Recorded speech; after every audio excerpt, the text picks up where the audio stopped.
Dalam setiap perubahan sosial, selalu ada pihak-pihak yang memiliki pengaruh. Ada yang mendukung, ada yang menghambat, dan ada pula yang menunggu untuk dilibatkan. Assalamualaikum warahmatullahi wabarakatuh. Perkenalkan, nama saya Elina Suwati, mahasiswa psikologi dari Universitas Teknologi Nusantara Bogor. Dengan bimbingan Ibu dosen LP Sukaisi, PSI, MPSI Psikologi. Baik teman-teman, eh, apa itu pemetaan pemangku kepentingan? Pemetaan pemangku kepentingan adalah strategi untuk mengidentifikasi pihak-pihak yang berpengaruh dalam suatu perubahan sosial. Nah, di sini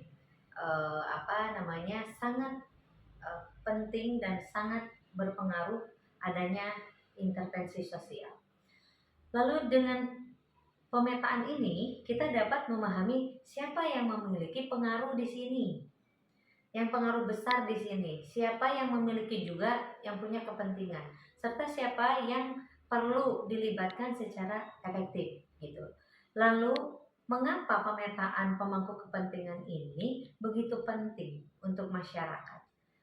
Pertama, kita harus membangun strategi. Yang kedua adalah antisipasi risiko. Yang ketiganya adalah kita harus membangun kelompok. Jadi itu teman-teman. Yang pertama, ketika kita membangun strategi seperti apakah, dan kita harus lebih bicarakan lagi sama eh, teman-teman yang berperan atau yang dia memiliki peran besar di pemetaan tersebut. Yang kedua ada resiko. Resiko apa? Resiko kita dihambat atau ada yang setuju atau tidak, gitu kan? Apa di sini sangat besar nih di sini ketika ada eh, intervensi di dalamnya, intervensi sosial di sini ini sangat penting sekali teman-teman, karena memang di sini resikonya ada yang mendukung, ada yang tidak, ada juga yang mungkin tidak setuju, ada juga pula yang setuju. Bahkan orang-orang yang berpengaruh besar pun kadang-kadang tidak setuju dengan intervensi sosial ini. Lalu seperti apa ketika kita menghadapi resiko itu?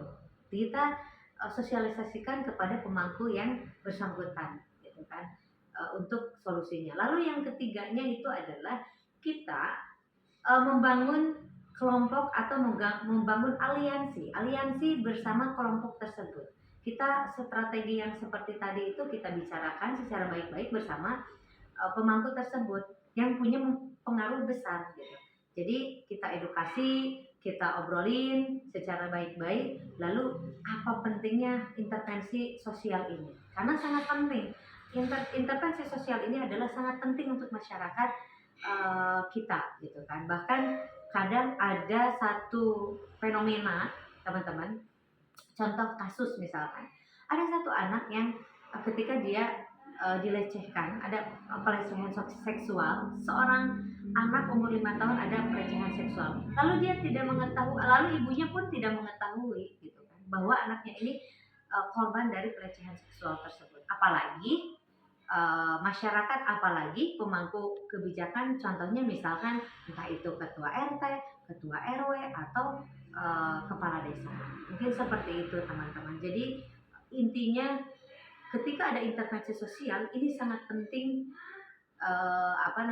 untuk masyarakat kita. Untuk apa? Untuk kita intervensi di dalamnya ini untuk kepentingan masyarakat dan masyarakat awam yang ketidaktahuan tentang intervensi ini. Nah, lalu setelah nanti strategi tadi, lalu ada resiko, lalu ada di sini kita ngobrol sama kelompok, itu akan menjadi berkesinambungan antara intervensi sosial atau psikologi gitu dengan sekarang pemangku kepentingan yang pemangku kepentingan atau yang berpengaruh besar gitu.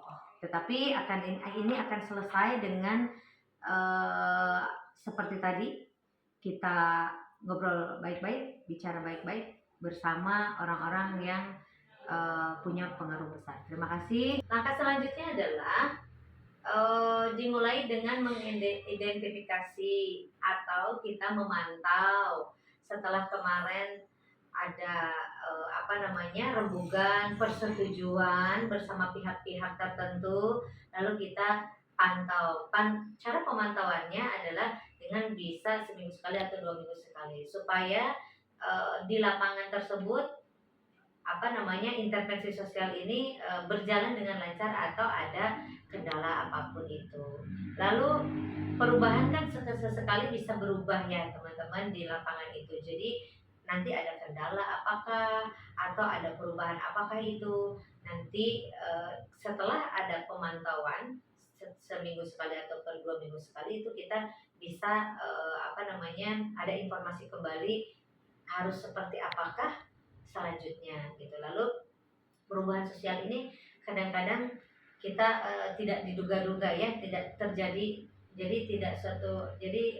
Kadang-kadang terjadi spontanitas gitu ya, perubahan sosial ini. Nah, ketika minggu kemarin berjalan dengan lancar, bisa saja minggu sekarang perjalanan intervensi sosial ini bisa ada perubahan dan hambatan-hambatan yang memang menghambat ke strategi yang sudah kita bicarakan terlebih dahulu sebelumnya gitu teman-teman. Dan semuanya adalah dimulai dengan mengetahui siapa yang memiliki pengaruh itu. Nah, kita seperti tadi pengaruh ini dengan siapa, pemetaannya seperti apa, strateginya seperti apa, dan juga resiko hambatannya seperti apa. Lalu kita ada kesimpulan, yaitu kesimpulannya bagaimana kita supaya berjalan lancar bersama pemangku-pemangku ini, bersama pemetaan-pemetaan tentang intervensi sosial ini. Supaya apa? Supaya ketika ada satu kejadian seperti yang tadi saya bicarakan gitu kan, itu diketahui oleh, minimal yang paling utama itu harus diketahui oleh keluarganya dulu. Lalu keluarga pun jangan segan-segan untuk berbicara atau melaporkan kepada pemangku setempat, yaitu bisa RT, RW atau kepala desa gitu teman-teman. Sehingga ketika ada satu tragedi atau ada satu kejadian yang tidak diketahui dan apapun itu, sebelum-sebelumnya kita bisa mengintervensi, bisa mengedukasi masyarakat setempat. Baiklah teman-teman, terima kasih banyak. Mungkin penjelasan dari saya sekian, dan semoga bermanfaat, dan assalamualaikum warahmatullahi wabarakatuh.